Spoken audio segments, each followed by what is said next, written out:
अस्सलाम वालेकुम बच्चों, क्या हाल हैं। मेरा प्यार भरा सलाम सब तक पहुँचे। उम्मीद है सब खैरियत से होंगे, अपने अम्मी अब्बू के साथ, अपने बुज़ुर्गों के साथ।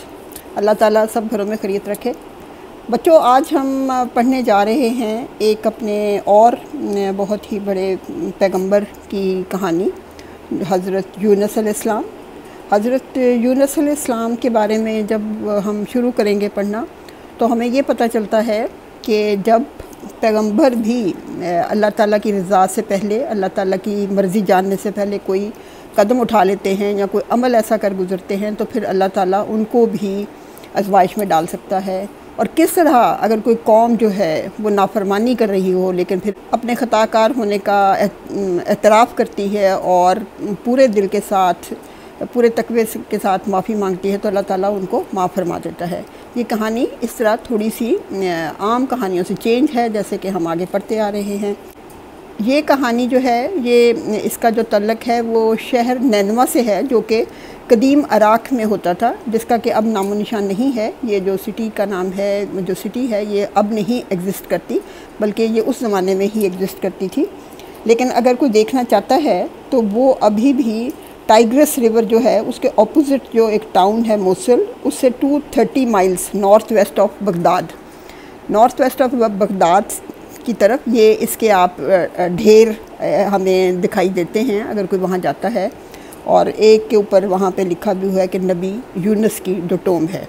तो इसका इतना ही नामो निशान अब इस दुनिया में रह गया है। तो चलते हैं हम कहानी की तरफ। नैनवा शहर में जो लोग थे उस वक़्त, वो बहुत ही खुशहाली की ज़िंदगी गुजार रहे थे और बहुत ही कंफर्ट से रहते थे।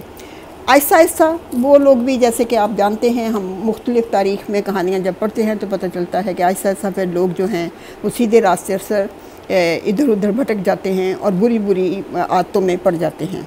तो इसी तरह यहाँ पर भी हुआ और फिर अल्लाह ताला ने उनके लिए राह दिखाने के लिए, सीधी राह पर उनको चलाने के लिए हज़रत यूनुस अलैहिस्सलाम को नबूवत अता फरमाई और उनकी रहनुमाई के लिए वहाँ भेजा गया। लेकिन जिस तरह के हम हमेशा से देखते आ रहे हैं कि पैगंबरों को लोगों ने आम तौर पर रिजेक्ट किया और आगे से बहुत ही ज़्यादा अच्छा सलूक नहीं किया, इसी तरह हज़रत यूनुस अलैहिस्सलाम के बारे में भी हम पढ़ते हैं कि लोगों ने उनको रिजेक्ट कर दिया, उनका कहा ना माना, उनकी बात ना सुनी। तो इस पर हज़रत यूनुस अलैहिस्सलाम जो थे उन्होंने अल्लाह ताला से दुआ मांगी कि इस कौम के लिए अज़ाब नाज़िल किया जाए। और इससे पहले कि अल्लाह ताला उनको कुछ बताते कि आपने क्या करना है या क्या हुक्म है उनके लिए, वो उसी गुस्से की हालत में शहर को छोड़कर वहाँ से रवाना हो गए। जब ये वहाँ से रवाना हो गए तो आगे जाकर एक दरिया था जो कि दरिया फ़रात, जिसे कि हम उस इलाके की निस्बत से समझा जाता है कि वो वही दरिया था, दरिया फ़रात। जब वहाँ पहुँचे तो एक कश्ती बिल्कुल तैयार खड़ी थी जाने के लिए, ये उसमें सवार हो गए। कश्ती दरमियान में जाकर भंवर के उसमें चक्कर खाने लगी और लोगों को ये लगा कि या तो इसमें कोई मफरूर गुलाम शामिल है लोगों के अंदर, या फिर इसके ऊपर कोई इस तरह की मुसीबत आने वाली है। तो उन्होंने कुरा निकाला कि कौन सा ऐसा शख्स है जो इसका मौजब हो सकता है, तो उसको हम दरिया के अंदर डाल देंगे। बार बार जो कुरा था वो हज़रत यूनुस अलैहिस्सलाम के नाम का निकलता था, तो उन्होंने उठाकर हज़रत यूनुस अलैहिस्सलाम को दरिया में डाल दिया। यहाँ पर एक बहुत बड़ी मछली इन्होंने निगल लिया, क्योंकि मछली के पेट में जाने से पहले और फिर मछली के पेट में भी हज़रत यूनुस अलैहिस्सलाम अल्लाह के बड़े ताबेदार थे और अल्लाह ताला को हमेशा याद करते थे, उनका ज़िक्र अज़कार किया करते थे। मछली के पेट के अंदर भी वो माफ़ी मांगने लगे जब उन्हें ये महसूस हुआ कि मैंने इंतज़ार नहीं किया और अल्लाह ताला की गाइडेंस के बग़ैर ही मैंने फ़ैसला कर लिया। तो वहाँ पर भी वो एक बड़ी ही दुआ, जो कि बड़ी ही मकबूल दुआ है, उसको पढ़ते रहे, ला इलाहा इल्ला अंता सुब्हानका इन्नी कुन्तु मिनज़ ज़ालिमीन। के मायने हैं कि कोई हाकिम नहीं सिवाय तुम्हारे, तू बेऐब है, मैं था गुनाहगार। तो इस पर जब अल्लाह ताला को आखिरकार उन पर रहम आया और मछली को हुक्म हुआ कि वो इनको निगल दे, मछली जाके किनारे पर लगी और उसने इनको एक मुकाम पर उगल दिया। अब वहाँ पर अल्लाह ताला की कुदरत देखिए कि वहाँ पर कद्दू का जो पौधा था वो अपने आप उगाया और उसके जो पत्ते थे उनके साए तले ये पड़े रहे और फिर वो कद्दू ही जो था वो इनकी ग़िज़ा के तौर पर भी इस्तेमाल हुआ।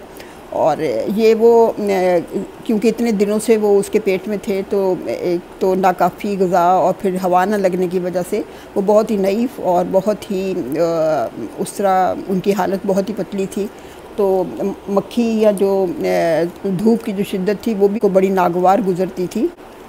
इसी दौरान में जब ये वहाँ से अपने शहर से निकल आए थे गुस्से की हालत में, तो जो लोग थे उनको होश आ गया, वो उनको समझ आ गई कि वो गलत रास्ते पर चल रहे हैं, और उन्होंने अपने दिल से अल्लाह ताला से दुआ मांगी, बख्शिश की, और उन्हें ये महसूस हुआ कि वो ख़तावार हैं, उन्होंने गलत इक़दाम किए हैं। तो उन्होंने रो रो कर अपने लिए माफ़ी की दरख्वास्त की, जिस पर अल्लाह ताला की रहमत जो है वो जोश में आई और उन्होंने उन्हें माफ़ फरमाया। वो हज़रत यूनुस अलैहिस्सलाम को ढूंढ रहे थे, तो जब हज़रत यूनुस अलैहिस्सलाम ठीक होकर वापस अपने शहर पहुँचे तो वो बहुत ही खुश हुए, और वो जो कौम थी वो खुशबाश रहने लगी। तो बच्चों, इस कहानी से हमें जो पता चलता है वो कि अल्लाह ताला की जो खुशनुदी है उसके बगैर आप कुछ हासिल नहीं कर सकते, वरना क़यामत तक बाहर निकलना नसीब ना होता और वो मछली की खुराक बन जाते। तो हमेशा जल्दबाजी में कोई भी फ़ैसला मत करें। कोई भी ऐसी आपको चीज़ लग रही हो कि आपके साथ बेइंसाफ़ी हो रही है, या आपको आप बड़ी कोशिश कर रहे हैं और उसका आपको आपकी नज़र में जवाब नहीं मिल रहा, तो आप इंतज़ार करें। अल्लाह ताला आपके बारे में बहुत ही अच्छी कोई चीज़ करने वाला होगा, जिसके लिए कि आपका इंतज़ार बनता है। तो इससे हमें बड़े सबक हासिल होते हैं। और तो इंशाल्लाह बच्चे जो हैं वो भी अपने अंदर इस तरह की जो बेचैनी है अगर किसी के अंदर, तो वो ख़त्म करे और ये जान ले कि अल्लाह ताला सबके लिए बेहतर करता है, जो उसकी नज़र में होता है, जो हमारे लिए अच्छा होता है, जो कि हम नहीं जानते कि हमारे लिए क्या अच्छा है। तो चलें जी, हमारी ये कहानी पूरी होती है। आइंदा इंशाल्लाह एक नई कहानी के साथ। थैंक्स फॉर वॉचिंग बच्चों, आई लव यू।